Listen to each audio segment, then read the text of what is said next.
Tiene la palabra la senadora Mónica Arriola Gordillo hasta por 5 minutos. Gracias, senadora.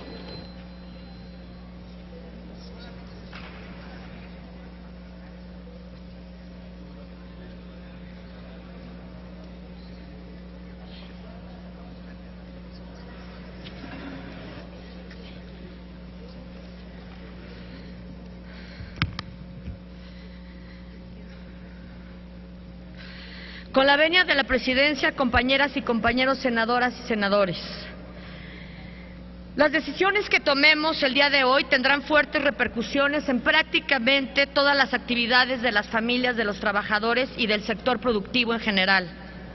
Por ello, amerita un análisis serio, cuidadoso y muy responsable. Estoy convencida que nuestro país necesita una reforma fiscal integral, así como una política de gasto transparente, mesurable, eficaz y pertinente, y que la actual coyuntura económica nos exige buscar fuentes de recursos para que el Estado cumpla con sus funciones y brinde servicios de salud, educación y atención a los más pobres. Insisto, sin dejar de atacar la duplicidad del gasto y la discrecionalidad del mismo, ¿cómo se advierte al centralizar la nómina del magisterio y la compra de medicamentos, si bien para lograr economías de escala, también porque ha sido evidente que en los gobiernos locales se manejaba a discreción, y de allí que debe cuidarse lo esencial en materia impositiva, en tanto se perfecciona o transparenta el gasto y su pertinencia? Sin embargo, no puedo estar de acuerdo en una política fiscal que afecte a los mismos de siempre, a las clases medias, los asalariados y las pequeñas y medianas empresas cautivas. Con decisiones como homologar el IVA en las fronteras, sin una gradualidad que les permita asimilar el impacto y sin ser acompañados de otras medidas que produzcan los incentivos sustitutos, solo estamos siendo abusivos y perniciosos. Gravar a los alimentos procesados para mascotas, desconociendo lo positivo que es neurológicamente y el ahorro que se genera el evitar que el sector salud gaste más en tratamientos contra el estrés y la ansiedad, es tener una vista corta. El transporte foráneo es otra que se lleva una gran parte del poder adquisitivo que ya se tiene en la clase trabajadora y de clase media, y no digamos los pobres, que es entendible que no se entienda en quienes viven otra realidad, y es otro el que va y les llena el tanque de gasolina. La afectación a las prestaciones de los trabajadores y medidas que ponen en riesgo la competitividad de los sectores como la minería, las pymes y las maquiladoras no necesitan mayor abundamiento que el que ya les ha sido expuesto por los representantes de estas empresas. Pero extraña el comportamiento de las organizaciones en defensa del salario y las mínimas garantías de seguridad social de los trabajadores representados. Compañeros y compañeras, esto es solo posponer la oportunidad de darle a México una verdadera reforma fiscal. Ahora bien, el desempeño de la economía en el presente año nos demanda buscar fuentes de ingresos que permita al Estado cumplir con sus funciones fundamentales y genere condiciones para el crecimiento. Debemos actuar con responsabilidad, pues para quienes viven en la pobreza es urgente que se tomen medidas que reduzcan desigualdad. La pobreza tiene consecuencias dramáticas para miles de vidas que ven canceladas sus oportunidades de crecimiento y desarrollo. En lo fundamental estoy a favor de una reforma hacendaria que aporte los recursos necesarios al Estado, pero que éste cumpla con su responsabilidad. Sin embargo, en el presente dictamen nos encontramos ante una colección de impuestos a la carta, que cubren un amplio abanico de fuentes de recursos y con un criterio eminentemente recaudatorio, en el cual las mayores entradas al fisco se prevé que se obtengan de gravar los ingresos de las personas y de las empresas, tanto por concepto del IVA como del impuesto sobre la renta. No quiero dejar dudas sobre mi voto en temas que considero afectan a la familia. Por ello, en la discusión en lo particular me reservaré el artículo 2 de la Ley de Impuesto al Valor Agregado para que éste se mantenga en los términos de la ley vigente. Creo que la propuesta de homologar el IVA del 11 al 16% en las fronteras tendrá un efecto negativo sobre el comercio y las economías de estas regiones, que afectarán en mayor medida a las familias que menos tienen y dañará la competitividad del sector productivo. Por ello votaré en contra de homologar el IVA en las fronteras. En esta misma ley se establece un gravamen del 16% a los alimentos procesados para mascotas y pequeñas especies.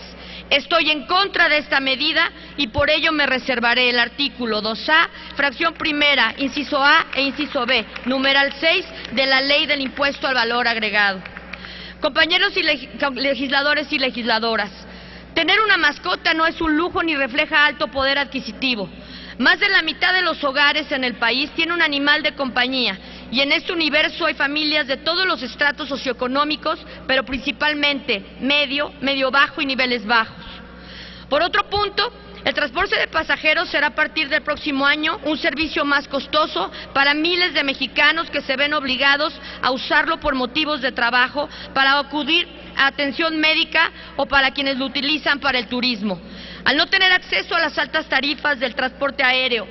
Por este motivo me reservaré el artículo 15 de la Ley de Impuesto al Valor Agregado para que se mantenga exento de IVA este importe de servicio. En las reformas al impuesto sobre la renta también encontramos modificaciones que de aprobarse en los términos enviados por la Cámara de Diputados tendrán un doble impacto sobre los contribuyentes cautivos, ya que deberán pagar una tasa de impuestos sobre la renta más alta que la actual y podrán realizar menos deducciones. Estoy de acuerdo con la progresividad del impuesto sobre la renta.